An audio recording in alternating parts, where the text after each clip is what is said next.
Hello everyone, welcome back to my channel. आज के इस वीडियो के अंदर हम कंप्लीट करने वाले हैं पूरा चैप्टर पावर शेयरिंग सिर्फ और सिर्फ 10 मिनट्स में। इनफैक्ट 10 मिनट से भी कम टाइम के अंदर हम इसे कंप्लीट कर देंगे। सबसे पहले हम आते हैं ethnic composition of Belgium and Sri Lanka पे। सबसे पहले हम बात करते हैं श्रीलंका की। तो श्रीलंका में 74% जो है सिन्हाला लैंग्वेज को बोलते हैं एंड 18% लोग जो है वो तमिल लैंग्वेज बोलते हैं, जो कि हिंदू भी है, ठीक है, और मुस्लिम भी है। और तमिल में भी यहाँ पे दो तरीके की तमिल है। एक है इंडियन तमिल जो कॉलोनियल पीरियड के दौरान श्रीलंका में आए थे, और एक है श्रीलंकन तमिल जो श्रीलंका में ही पैदा हुए थे। फिर 7% जो है क्रिश्चियन पीपल है जो कि तमिल भी बोलते हैं और सिन्हाला भी बोल लेते हैं, ठीक है। उसके बाद हम आते हैं बेल्जियम पे। बेल्जियम पे अगर हम कंट्री की बात करें, पूरी कंट्री की, तो 40% लोग हैं फ्रेंच स्पीकिंग जो कि वेलोनिया रीजन से बिलोंग करते हैं। 59% है डच स्पीकिंग जो कि फ्लेमिश रीजन से बिलोंग करते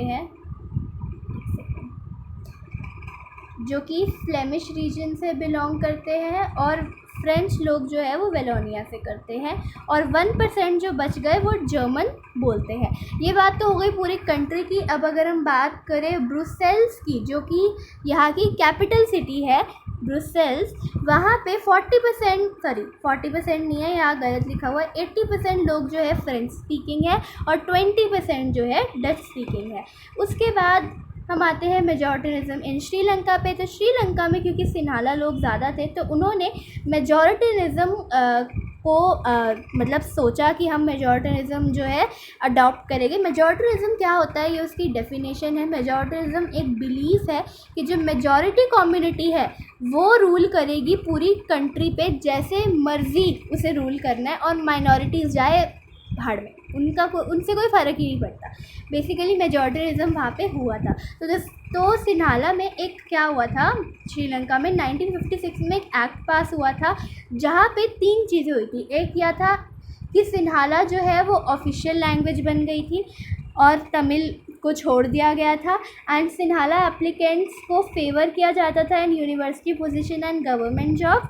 और कॉन्स्टिट्यूशन में कहा गया था कि बुद्धिज़्म को जो है अच्छे से फॉस्टर करना चाहिए और प्रोटेक्ट करना चाहिए, ठीक है, क्योंकि सिन्हाला लोग जो थे वो बुद्धिज़्म को ही मानते थे। तो अब हम आते हैं एकोमोडेशन इन बेल्जियम पे। बट उससे पहले यहाँ पे इन सारी चीज़ों की वजह से तमिल लोग को काफ़ी गुस्सा आया था एंड उन्होंने फिर सिविल वॉर कर दिया था, ठीक है, जो काफ़ी सालों तक गया था, जिसमें बहुत लोगों की जान गई थी।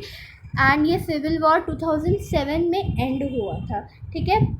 बेसिकली तमिल लोगों ने डिमांड किया था कि उन्हें एक तमिल ईलम स्टेट चाहिए अपनी खुद की नदर्न एंड ईस्टर्न पार्ट में, क्योंकि वो नदर्न एंड ईस्टर्न पार्ट में ही ज़्यादा रहते थे। अब हम आते हैं अकोमोडेशन इन बेल्जियम पे। तो बेल्जियम वाले लोगों ने ऐसा नहीं किया कि भाई जो फ्रेंच लोग हैं वो कैपिटल में ज़्यादा है तो फिर कैपिटल में उनकी मेजॉरिटी चलेगी और पूरी कंट्री में जो डच लोग हैं उनकी चलेगी। ऐसा नहीं हुआ था। बेल्जियम में क्या हुआ था, बेसिकली 1970 एंड 93 के बीच में 4 कॉन्स्टिट्यूशनल अमेंडमेंट्स आए थे, ठीक है, मतलब 4 बार इन्होंने अपने कॉन्स्टिट्यूशन को चेंज किया था। और इन्होंने क्या किया था, 4 रूल्स बनाए थे, ठीक है।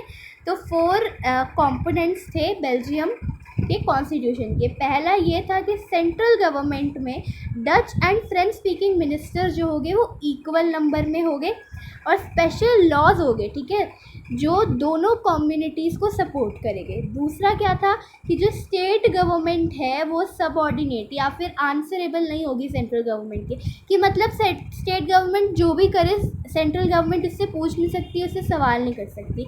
एंड काफ़ी सारी पावर्स सेंट्रल गवर्नमेंट की स्टेट गवर्नमेंट को दे दी गई थी। और ब्रुसेल्स जो कि कैपिटल सिटी था, वहाँ पे एक सेपरेट गवर्नमेंट बन गई थी जहाँ पे दोनों कम्युनिटीज़ का इक्वल रिप्रेजेंटेशन था, और एक नई तरीके की गवर्नमेंट बन गई थी जिसे कहते हैं कम्युनिटी गवर्नमेंट, जो सारे लिंग्विस्टिक लैंग्वेज रिलेटेड इशूज़ से डील करती थी। तो ये 4 कॉम्पोनेंट्स थे बेल्जियम के विच आर वेरी इंपॉर्टेंट। अब आता है एक बहुत ही इंपॉर्टेंट क्वेश्चन जो कि है why is power sharing desirable. तो इसके 2 रीज़न होते हैं, एक है प्रूडेंशियल रीज़न, एक है मोरल रीज़न।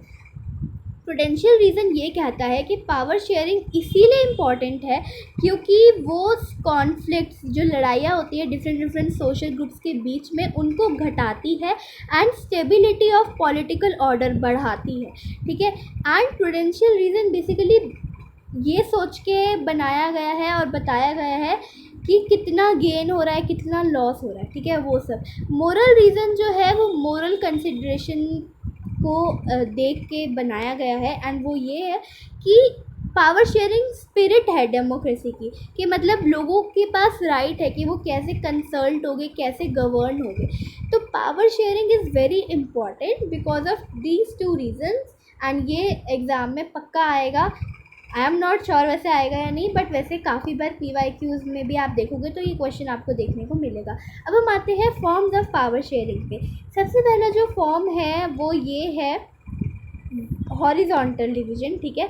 तो पावर जो है वो different organs of the government में शेयर्ड होती है। सबसे पहला लेजिस्लेचर, फिर एग्जीक्यूटिव एंड फिर जुडिशरी। तो लेजिस्लेचर, एग्जीक्यूटिव, जुडिशरी, इन तीनों में ये जो है ऑर्गन्स है गवर्नमेंट के, तो इन तीनों में ना पावर शेयर्ड होती है एंड ये तीनों ना मतलब इन तीनों के पास ऑलमोस्ट इक्वली ही पावर होती है एंड दैट इज़ वाई इन्हें हम horizontal division of power sharing कहते हैं, क्योंकि तीनों एक ही लेवल पे है एक तरीके से। लेजिस्लेचर लॉ बनाता है, एग्जीक्यूटिव उसे एग्जीक्यूट करता है एंड जुडिशरी कॉन्फ्लिक्ट्स को देखता है और उनको सुलझाता है।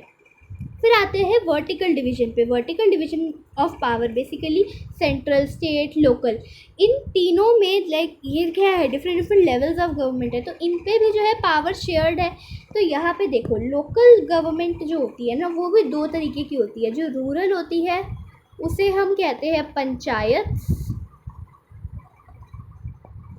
ठीक है, और जो अर्बन होती है उसे हम कहते हैं म्युनिसिपैलिटीज़। तो यहाँ पे क्या होता है ना कि तीनों लेवल्स के पास इक्वली पावर नहीं है। सेंट्रल के पास ज़्यादा है, फिर स्टेट के बाद उससे कम है, लोकल के पास उससे भी कम है ना। इसीलिए हम इसे कहते हैं वर्टिकल डिवीजन ऑफ पावर, क्योंकि एक ऑर्डर में, एक लेवल में जो है लगे हुए हैं। उसके बाद पावर जो है डिफरेंट सोशल ग्रुप्स के बीच में भी शेयर्ड होती है। जैसे कि कम्युनिटी गवर्नमेंट थी ना बेल्जियम में, वहाँ पे क्या था, रिप्रेजेंटेशन वुमेन को दी गई थी और वीकर सेक्शन को दी गई थी। ऐसे इंडिया में रिजर्व कॉन्स्टिट्यूएंसीज होती है, SCs और STs को पावर दी जाती है। तो डिफरेंट सोशल ग्रुप्स में भी पावर को शेयर करा जाता है। उसके बाद पावर जो है different political parties, pressure groups और मूवमेंट्स के पास भी होती है, ठीक है। पॉलिटिकल पार्टीज़ के पास कैसे होती है, जब इलेक्शन होते हैं तो अलग अलग पॉलिटिकल पार्टीज़ के पास होता है कि भाई तुम अपनी एड्स दिखाओ, अपनी न्यूज़पेपर में करो, अलग अलग वादे करो, ये सब। तो पावर जो है उनके बीच में भी शेयर होती है and it keeps on shifting from one political party to another. Coalition government भी बनती है एंड ऐसा है कि जो पॉलिटिकल पार्टी पावर में आई उसको जो है वो पावर मिल गई एंड वो भाई बल्ले बल्ले हो गए, उसको पावर मिल गई। अब ये जो है चीज़ें होती है कि पावर जो है अलग अलग पॉलिटिकल पार्टीज़ में चेंज होती रहती है। ये नहीं कि एक ही पॉलिटिकल पार्टी के पास रहेगी, कभी BJP के पास है, कभी कांग्रेस के पास है। तो आई होप आपको ये समझ आ गया होगा। मैंने ये चैप्टर बहुत ही इजीली आपको करा दिया है। अगर आपको इसकी PDF चाहिए तो मुझे कमेंट्स में ज़रूर बताइएगा। Thanks for watching. वीडियो अच्छी लगे लाइक करेगा, नहीं तो subscribe. Thanks for watching and bye bye.